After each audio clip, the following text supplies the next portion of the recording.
Aryatada rupanya benar-benar sakit. Ia bermaksud untuk berdiri, tetapi rasa nyeri di ulu hati memaksa Aryatada untuk duduk kembali. Dia Wiyat Raja Dewi Maharajasa tidak mempermasalahkan Aryatada untuk duduk kembali. Aryatada berucap, tak hanya karena usia dan kesehatan hamba, ke depan membutuhkan tangan yang lebih kekar dan orang yang mampu bekerja lebih keras.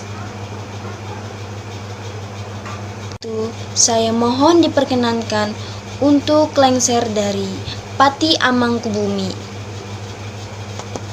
Selanjutnya, Prabu Putri memilih siapa orang yang pantas untuk menjadi pengganti hamba.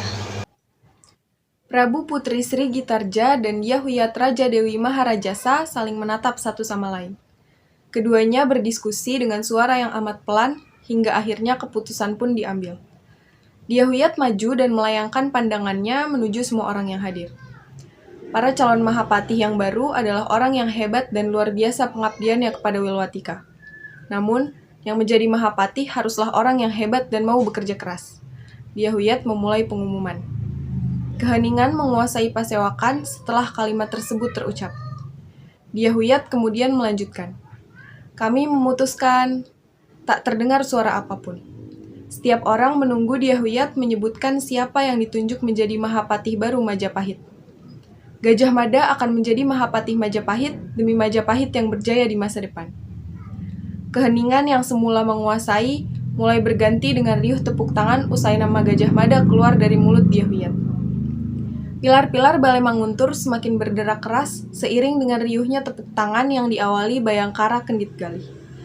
Di sisi lain dari keramaian, Mahamentri Halu dan Mahamentri Hinodiah Janardana menampilkan raut terkejutnya, seakan tak percaya bahwa Gajah Mada yang terpilih menjadi Mahapatih. Orang yang seketika berloncak berteriak adalah Mahamentri Sirikandiah Mano yang akhirnya melihat orang yang dijagokan Aryatada hadir. Andai Aryatada tidak menyebut nama Gajah Mada, ia akan ikut bersaing, namun dia mana mempunyai perhitungan. Tak ada seorang pun yang bisa menandingi Gajah Mada dalam pemilihan pejabat baru Mahapatih tersebut. Sorak-sorak bergemuruh berasal dari pasukan Bayangkara dan prajurit kalangan muda. Senopati Panji Surya Manduro dan Senopati Haryateleng akhirnya harus menerima kekalahan dengan ikhlas. Senopati Haryateleng dan sejawatnya dari Kesatuan Sabubai itu melihat bahwa Gajah Mada memang sosok yang paling tepat menduduki jabatan tersebut. Kakang Gajah Mada berdirilah, kata dia Wiyat Raja Dewi Maharajasa. Seorang wanita muda, wanita yang sangat cantik, membawa nampan berisi selembar kain samir datang mendekat. Gajah Mada berdiri dan melangkah menghadap Prabu Putri Dia Wiyat Raja Dewi Maharajasa yang senyum mengalungkan samir berwarna kuning tersebut. Sontak disambut tepuk tangan bergemuruh dari para orang yang ada di situ.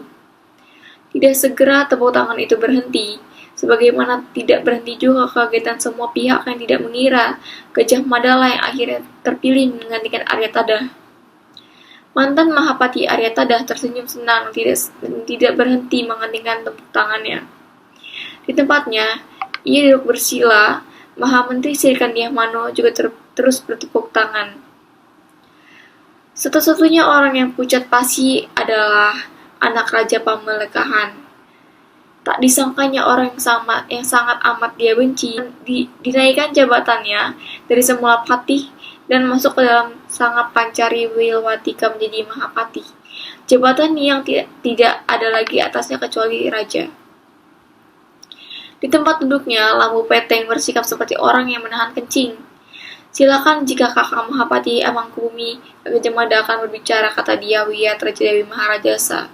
Bersama dengan kakaknya kembali duduk dikawal oleh suami masing-masing. Maka semua perhatian tertuju kepada Gajah Mada yang berdiri tegak, kekar, dan membumi.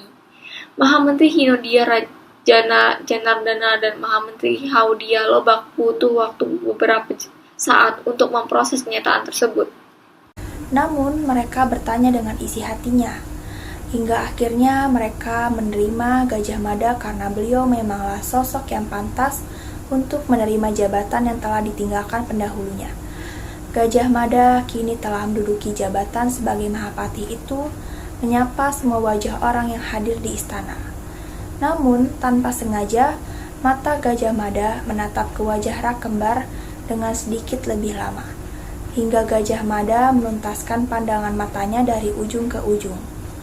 Majapahit ke depan haruslah merupakan Majapahit yang besar, ucap Mahapati Gajah Mada mengawali sesorahnya.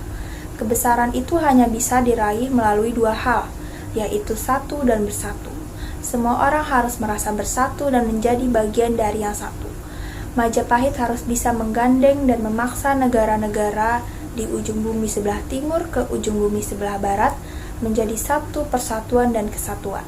Itu sebabnya ke depan Majapahit harus bisa mengajak dan jika perlu memaksa negara-negara dari Onin ujung timur sampai Tumasek di ujung barat untuk menjadi bagian yang tak terpisahkan dalam satu dan bersatu. Dalam persatuan dan kesatuan, di bawah bendera gula kelapa, di bawah panji-panji kebesaran Majapahit. Situasi kini menjadi hening. Semua orang menyimak apa yang diucapkan oleh Gajah Mada, namun hampir sebagian besar orang yang hadir di istana itu terperangah, karena hampir semua orang merasa mimpi Gajah Mada itu adalah mimpi yang teramat muluk, atau dibilang tidak masuk di akal. Gajah Mada pun melanjutkan pembicaraannya dengan suara amat lantang. Untuk mewujudkan keinginan atas Majapahit yang besar, untuk mewujudkan mimpi kita semua, aku bersumpah akan menjauhi Hamuk Tiwiwaha sebelum cita-citaku dan cita-cita kita bersama itu terwujud.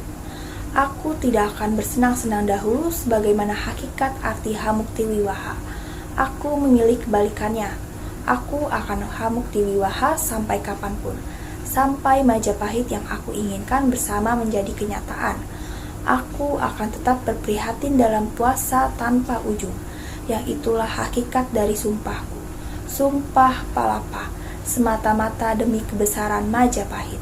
Meluap isi dada Gegak Bongol, meluap penuh banjir bandang isi dada Aditya Warman, meluap isi dada para Bayangkara, meluap pula isi dada kedua Prabu Putri, dipenuhi semangat yang berkorbar, mekantar-kantar yang diucapkan oleh Gajah Mada. Aku bersumpah tidak akan beristirahat. Gajah Mada berteriak. Laman Hunus kalah Nusantara, ingsun amuk ti palapa, lamun kalah ding gurun, ring seram, Tanjung Pura, ring Haru, ring Pahang, Dempo, ring Bali, Sunda, Palembang, Samana, ingsun amuk ti palapa. Gajah Mada pun selesai mengucapkan sumpahnya. Bagi sahabat-sahabat yang tahu betapa keras kerja yang harus dilakukan untuk mewujudkannya, sumpah tersebut terdengar sangat mengerikan. Namun, Rakembar hanya dapat tertawa. Ia kemudian menularkan tawanya tersebut kepada banyak, Warak, Jabung Tarawes, dan bahkan Arya Tadah pun ikut menertawainya. Namun, hanya mereka saja yang tertawa. Semua orang masih terpesona pada jejak sumpah Gajah Mada yang sangat mengerikan. Gajah Mada menatap setiap orang yang menertawainya dengan tajam. Mereka semua pun menghentikan tawanya, kecuali Rakembar yang masih saja tetap tertawa, bahkan saat Gajah Mada melotot sampai akan lepas bola matanya. Sumpah boleh-boleh saja, bagus sekali Majapahit memiliki Mahapati yang semangat. Semangat pun boleh saja, asal masuk akal, ucap Rakembar. Gajah Mada pun marah mendengar ucapan Rakembar tersebut. Ia kemudian menantang Kembar dan semua orang yang tidak menyetujui sumpahnya itu untuk mengalahkannya. Siapapun yang berhasil berhak mendapatkan jabatannya sebagai Mahapati. Gajah Mada berbalik dan mendekat Balai Witana. Ia menekuk lututnya untuk memberikan sembahnya. Ia merasa kecewa karena bahkan Arya Tadah pun ikut menertawai sumpahnya. Kemudian ia melangkah lebar ke alun-alun. Yang kemudian merasa kebingungan adalah Kembar yang menerima tantangan tersebut. Ia mendadak pucat dan ciut nyalinya. Ia menatap Banyak dan Warak yang tampak kebingungan. Namun semua orang mengarahkan pandangannya kepada Kembar dan siapapun yang telah menyambang tawa keras menertawai sumpah Gajah Mada. Akhirnya, kembar pun tak punya pilihan lain. Ia mengangkat kakinya dan mengayunkan langkahnya yang kemudian diikuti oleh teman-temannya. Semua orang serentak berdiri untuk menyaksikan tontonan yang sangat menarik. Dia menunggu kembar mendekat. Kembar bingung bagaimana cara menutupi kegugupan. Aku harus mendapat jaminan tak ada orang yang meragukan sumpahku. Gajah Mada berbicara dengan rendah dan kembar mendengarnya dengan jelas. Kembar mencabut kerisnya, manakala Gajah Mada melambaikan tangan dalam rangka mempersilahkan kembar untuk menyerangnya terlebih dahulu. Kembar mengayunkan kerisnya.